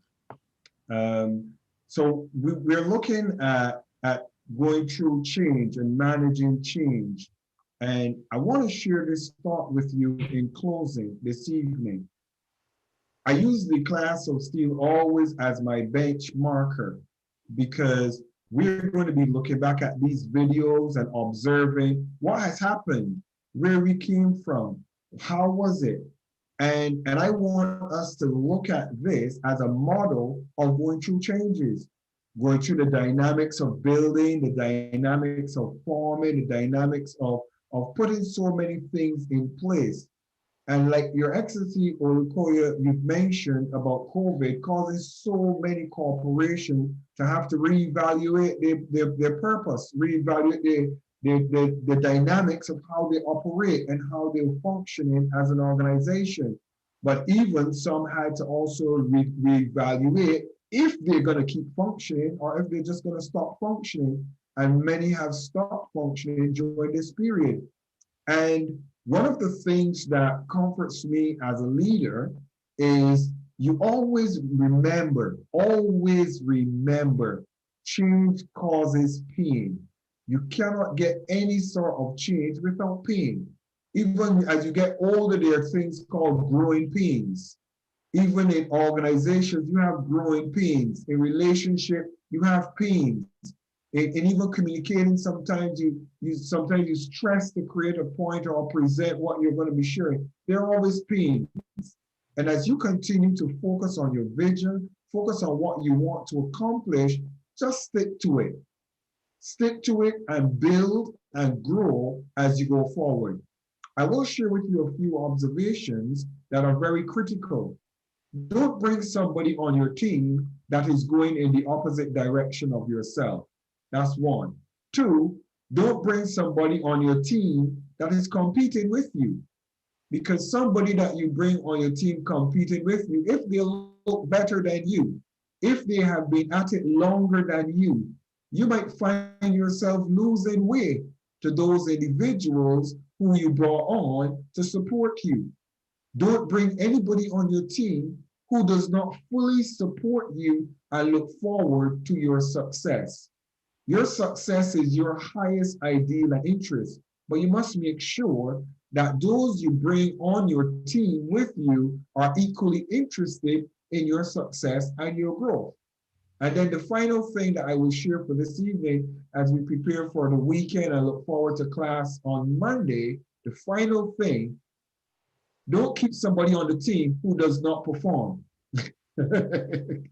Dr. Defoe, I think I want you to mention that one because I don't want to. You see, I am the CEO, I'm the owner, my wife, she is the CEO, and we have a COO, and we have a team. But that point that I always hold on to, don't keep someone on your team if they do not perform. Dr. Defoe, please, let us close with that one for you.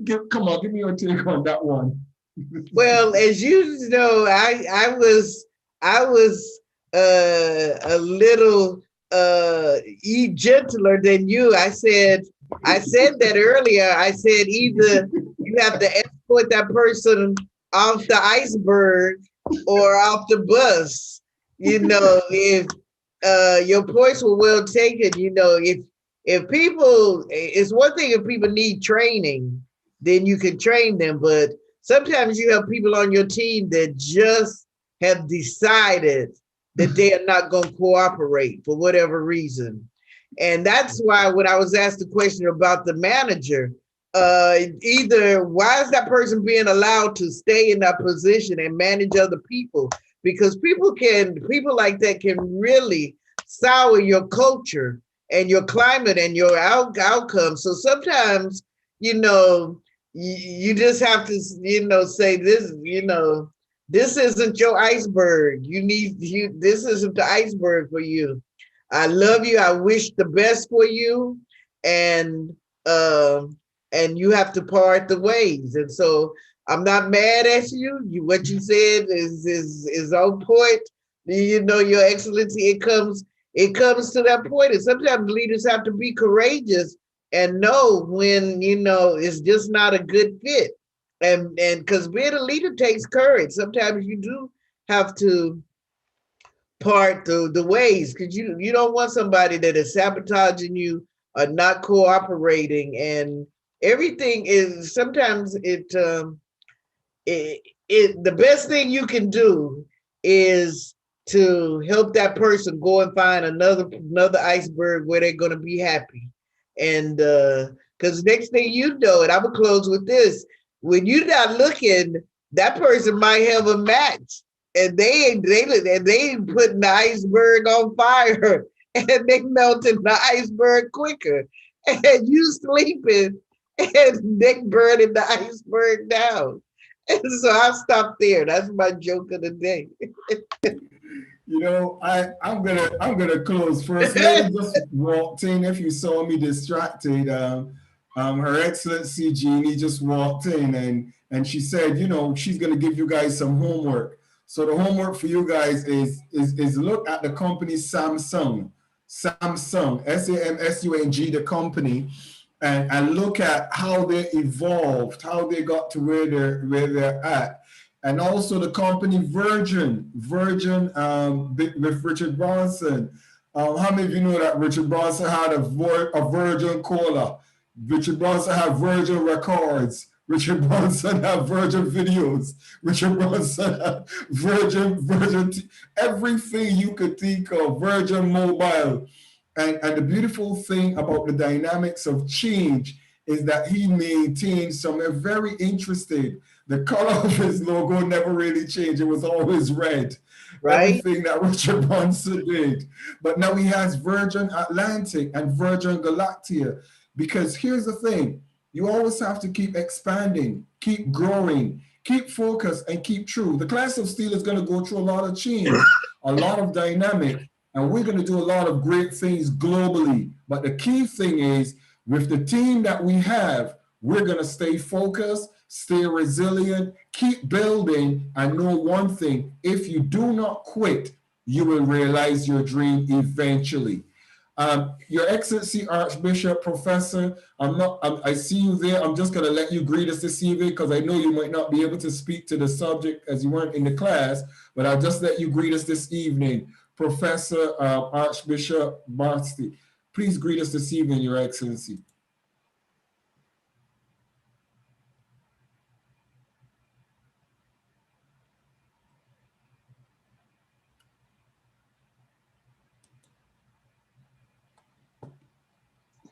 Hello, hi. Good evening, Professor. You're welcome. Yeah. Good evening, Your Excellency. It's been my greatest pleasure, to find myself, in this group. It's been a very wonderful academic section, and accumulation of very, committed and human-oriented, fellows. I must commend my presence here,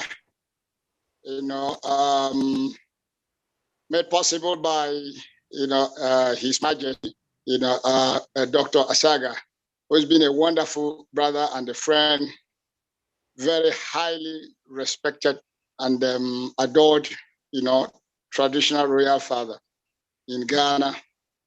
And I also want to commend, the sincere, effort of Bishop Dr. Comfort Adu. They have made it possible for me to be here.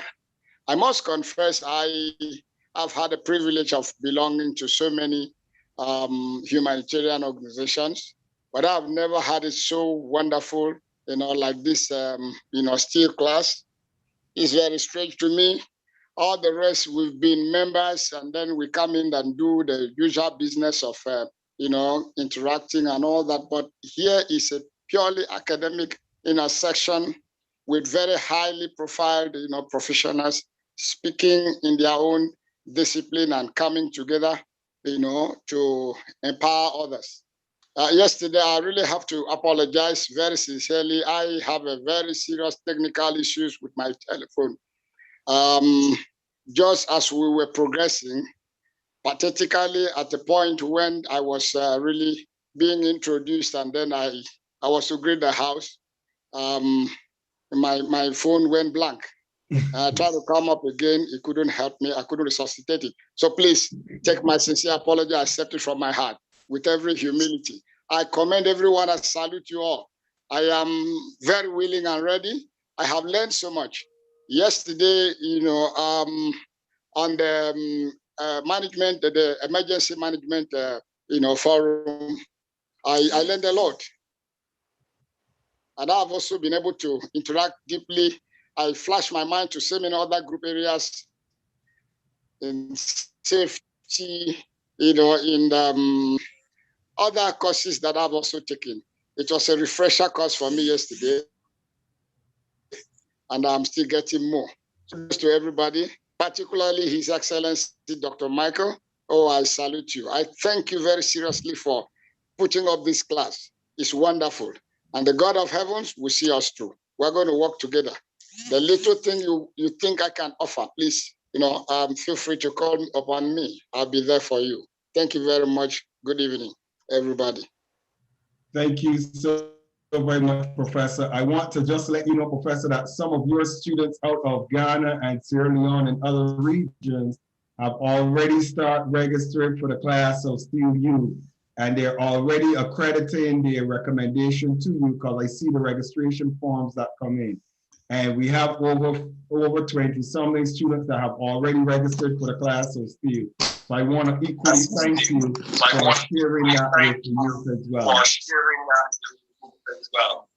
Thank you, Doctor. Please, let me make this request. I don't know. I know that probably you must have put some technical materials, for us, but because it's academic, I would like to have the full material so that we can study and continuously will impact others. I will speak to our global coordinator, Her Excellency Dr. Anita Davis-Defoe, and Her Excellency Dr. Defoe and myself and yourself. We will set a meeting where we will meet with you on Zoom and we can have a conversation. No, it's all right. Thank you very much. And if there's any area of missions to the Christian missions, service, we can also put up a program to speak on such an area too. Because we have to combine. There are some area communities you go, you may also need to be a little bit traditional and religious to be able to break through, and also introduce Christ in a way. But we have to understand that it is a mixed multitude. It's a class, not room. It's a collective of people of diverse religion.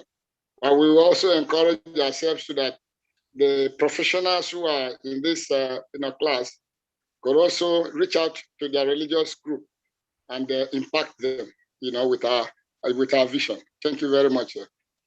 Thank you so very much, Professor. It's been a pleasure having you, and you're very welcome to the class. I want to thank every single one of you this evening. Professor, Archbishop, thank you for being here. I want to appreciate again, with so much love and joy, Her Excellency Dr. Anita Davis, before you go beyond the call of duty within the class of Steel. We appreciate you so much. Architect Olukoya, Zionist, Your Excellency Dr. Donald Ewers, who is our Chief of Protocol, and he's with us always and always willing to put things in place to make sure that the class of Steel runs and functions accordingly. In her absence, because of technical challenges, Her Excellency Doreen Barunji, our COO, and all other members of the class of Steel team and family, thank you so very much for being with us this evening. We look forward to seeing you some more. And again, for our youth program that is started, I'm very excited because the youth are where the heart of the class of Steel is at. And we're going to be launching on the 7th of August. Our youth are officially and it is starting on Saturday, the 7th of August at the time is 5 to 7 p.m. London time. 5 p.m. to 7 p.m. London time on Saturday, the 7th of August. And the ages is from 18 to 35 for the youth arm. And we already have registrations from out of Ghana, out of Nigeria, out of Uganda, out of Sierra Leone, out of Liberia, out of Uganda, DRC. We already have youth who are registered and getting ready to be empowered and equipped for what comes next in reaching those sustainable development goals and being the youth leaders for the next generation. So I'm His Excellency Dr. Michael Steele, Her Excellency Jeannie Steele, the First Lady. We want to appreciate you. Thank you so very much for being with us. Check us out on LinkedIn. Check us out also on our YouTube channel. Like our YouTube channel so that we could continue to build our audience, that others know we're there. We have well over 150 videos already on YouTube, and they're there because we now decided that we're going to make those videos available to you. Our master classes with Her Excellency Dr. Four are going to be coming up. Our live training, both in London and in Africa and the US, will be coming up as well. And we have a whole lot to offer you and to let you know what secretly Her Excellency Dr. Defoe and myself have been building behind the scenes with smiles on our face, because it is not who joins you, it is where you're going that matters the most. And the destination that you set up for yourself, stay focused and stay true to your calling. God bless you. Good night, everyone. Thank you so very much for being with us this evening. Dr. Defoe, God bless you and good night. Bless everybody. Good night, everybody.